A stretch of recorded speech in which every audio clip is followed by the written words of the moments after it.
کثرت سے احادیث آئی ہیں اس موضوع پہ، اور وہ ہے کہ من حفظ من شیعتنا 40 حدیثا بعثہ اللہ یوم القیامت عالما فقیہا یا فقیہا عالما، جو بھی ہمارے شیعوں میں 40 احادیث حفظ کرے گا، روز قیامت اللہ اس کو فقیہ اور عالم کے طور پہ محشور کرے گا۔ تو روز قیامت انسان فقیہ اور عالم محشور ہوگا اگر 40 احادیث حفظ کر لے، اور بہت سی احادیث بہت مختصر ہیں، نہج البلاغہ سے اور نہج الفصاحہ سے اور دوسری کتابوں سے، غرر الحکم سے، اگر آپ دیکھیں تو مختصر جو احادیث ہیں وہ 40 احادیث اپنے بچوں کو حفظ کرائیں، اور ویسے بھی مجالس سن کے بہت سی احادیث ویسے بھی حفظ ہوتی ہیں، تو اگر 40 کا عدد پورا کر لیں، چاہے فضائل اہل بیت کی ہوں، کچھ بھی احادیث ہوں، 40 احادیث معصومین کے فرامین اگر آپ حفظ کر لیں تو روز قیامت آپ بھی عالم اور فقیہ کے طور پہ محشور کیا جائیں گے۔ کون نہیں چاہے گا کہ روز قیامت اس کو علماء میں، فقہاء میں محشور کیا جائے؟ سن رہے ہیں اس موضوع کو؟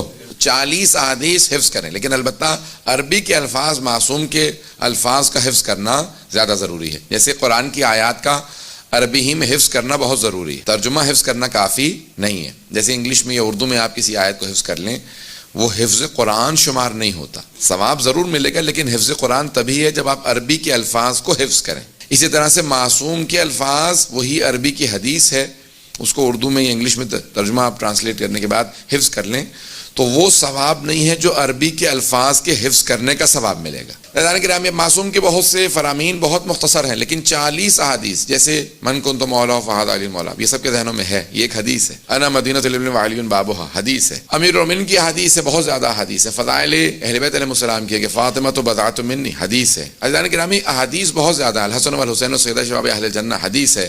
اب آپ صرف فضائل اہل بیت ہی کی احادیث کو حفظ کرنا شروع کریں تو سینکڑوں احادیث ہیں، ہزاروں احادیث ہیں، صرف ایک جناب صاحب الزمان پہ کئی سو احادیث ہیں فضائل اہل بیت علیہ السلام میں، فضائل جناب امیر المؤمنین میں کئی سو احادیث ہیں۔ تو اگر آپ چاہیں تو صرف اور صرف ایک ایک معصوم پہ اتنی احادیث ہیں۔ بچوں کو عادت ڈالیں کہ 40 احادیث ضرور حفظ کریں تاکہ روز قیامت ہر شیعہ معصومین علیہ السلام کی بارگاہ میں عالم اور فقیہ کے طور پہ محشور ہو۔